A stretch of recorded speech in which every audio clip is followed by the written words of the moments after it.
Hiya folks, Will here, a nerd venturing out again into the wild blue yonder of comic books. Just wanted to start this video with a nice shot of this Al Williamson print that I just framed up the other day. Yeah, can't get enough of Al Williamson, so if you are even remotely interested in space greatness, I mean, look at his work on this stuff. Phenomenal. Phenomenal. Anyway, not why we're here, but I thought it would be nice just to show you guys what I'm doing. Today, I'm going to make a quick little video about my collection. This is not a full collection update, mostly because I am going to get a fourth shelf at some point in the, hopefully by like the end of the summer. Basically, right now I'm at these shelves, along with some space down there, a kitty cat, and then that shelf. And so based on the way I organize my things, which is what I'm going to talk about today, I would like to get another shelf to give everything a little bit more room to breathe. This is about like the most inside baseball nerdy stupidity that you could make for a video, but the reason I'm making it is because people have been leaving comments in my videos about the way how my books are disorganized, or why are they out of order and stuff like that. So I just wanted to make this little, just quick video talking about how that they are in fact not out of order. It's just the way that I am choosing to to organize them at this point in time. It's a method I started doing not too long ago, and I like the way it looks, and I like the way it all comes together. So I just wanted to talk about it briefly. If you remember some of my other haul videos, I think at one point I used to have my oversized hardcovers and my omnibus from Marvel all together, I think, sort of grouped alphabetically by series. And that's what a lot of people do, is group things alphabetically by series, and that's cool. I mean, I do like that. I understand, like, you know, getting your whole chunk of Captain America together in one spot, or getting all of your Daredevil together in one spot. But for me, since I am somebody who is less of a collector of characters in comics and more of a collector of, like, this is going to sound stupid, but history or writers or artists, like, I tend to follow creative teams rather than characters, and I tend to be more interested in fleshing out, like, certain periods of Marvel, or certain periods of just comic history in general, instead of kind of, like, only collecting, say, Daredevil or whatever. So that's the reason that I sort of reorganized this. So the way I have this shelf right now is seemingly completely out of order, but it's actually chronological. I don't have as many oversized hardcovers as I do omnibus, obviously, so it starts from like late 70s, and then most of the oversized stuff I have is the X-Men stuff, into Bendis's Daredevil stuff, the Punisher Max, some other X-Men things, and then I have almost all of the Marvel Now books. There are some of them I don't have. Like Deadpool is obviously absent because I'm not a big fan of that, and I think a couple others, but so that's basically all the oversized hardcovers. And then I kind of have this sad little Ultimates shelf, just because I don't really have anywhere else to stick it, and I don't feel like it fits in with the rest of the Marvel Universe that well, so there's kind of my mini Ultimate shelf, just Spider-Man up through Volume 5, and then Ultimate Doomsday that I got for like $5 at a used bookstore, and Ultimates 1. And then just some random stuff that I bought a while ago, but I'm going to sell or get rid of at some point just because it's not that interesting to me. And then this NYX or NYX, or however you say it, is just one that I picked up, was randomly there.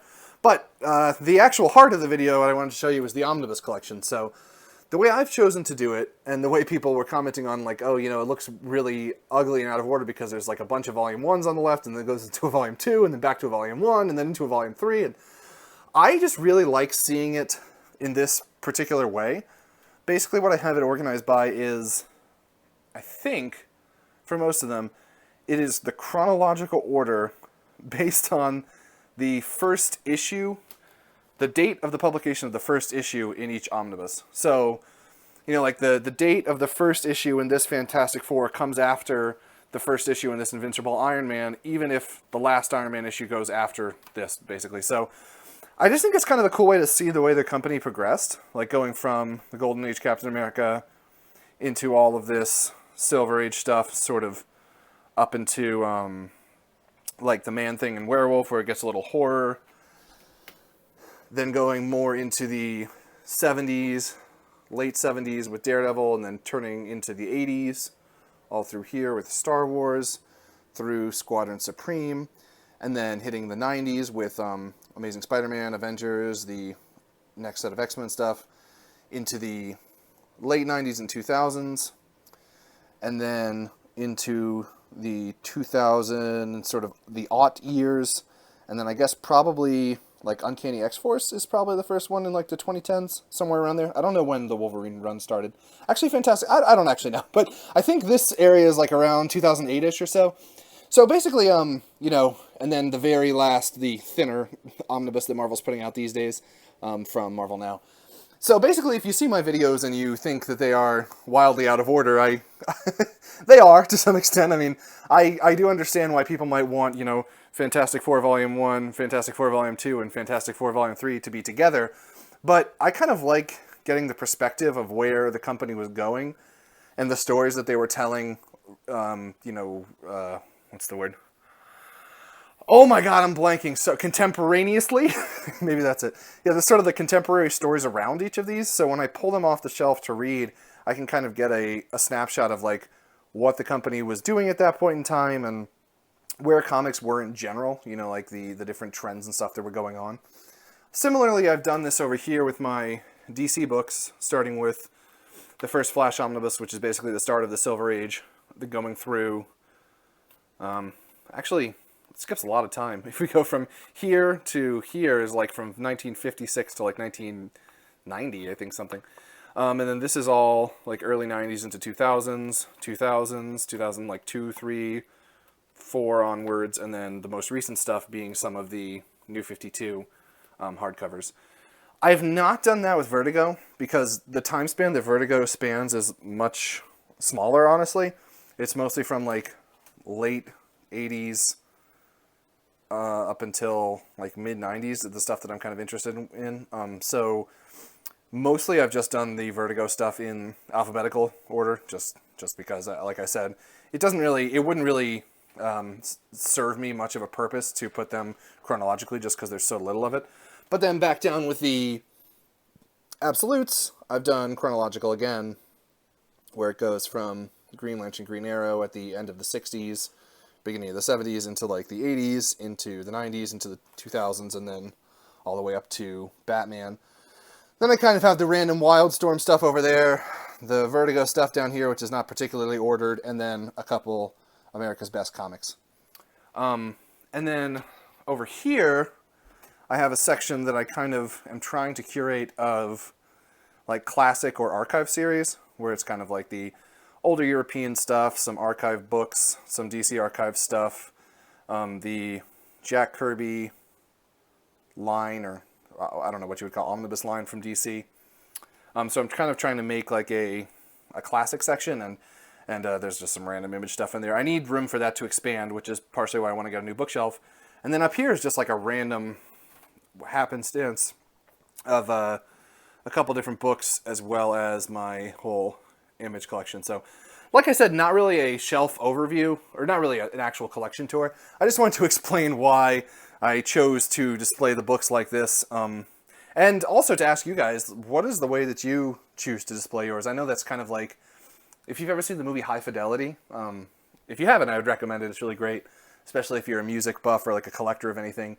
There's a scene in it where the main character, who's a John Cusack, I believe, he's like reorganizing his whole record collection, and the guy's asking him how he's going to do it, and he's like, oh, chronological? By genre? And he says, no, autobiographical. Sort of like based on when and how he got the records and where they were in his life, like something that only he could understand. That's kind of I kind of like that organization method. Like, it'd be neat to make a shelf just so completely personal to you, that like only you could understand why things are in that order. I do sort of find an appeal to that, but for me, I just really like seeing, like I said, the development of all this stuff.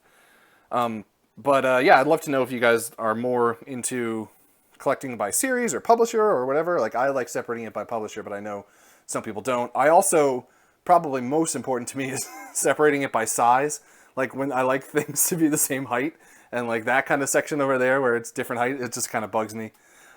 Which is just weird and stupid, but that's the way I like to display it. And then my last question would be, I am somebody who displays their slipcases with the slipcase facing out. And for the life of me, I cannot understand why anybody would do the opposite. Like, I see a lot of collections where all the slipcases are turned around so that the books are facing out. And I have never understood that. If you have image slipcases, like The Walking Dead or the Invincible library, unfortunately I just traded mine away, or else I would show you. To me, those kind of prove that my system is like the intended way, because if you look at the image slipcases, they have the writing on the outside of the slipcase, and then if you turn it around, there's no writing on the book. It's just like a wraparound of the cover picture, so you couldn't even tell what it is.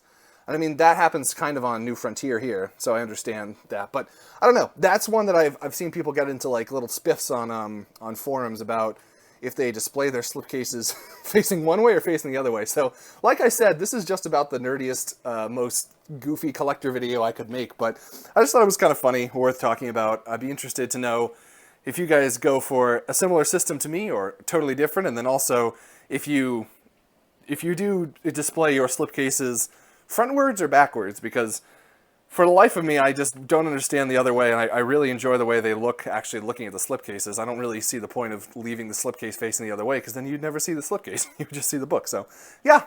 Anyways, before I sign off, I figured I'd give you guys a little sneak preview of a haul that should be coming up at some point in time. So, let me move my camera over here, and we can see what's in.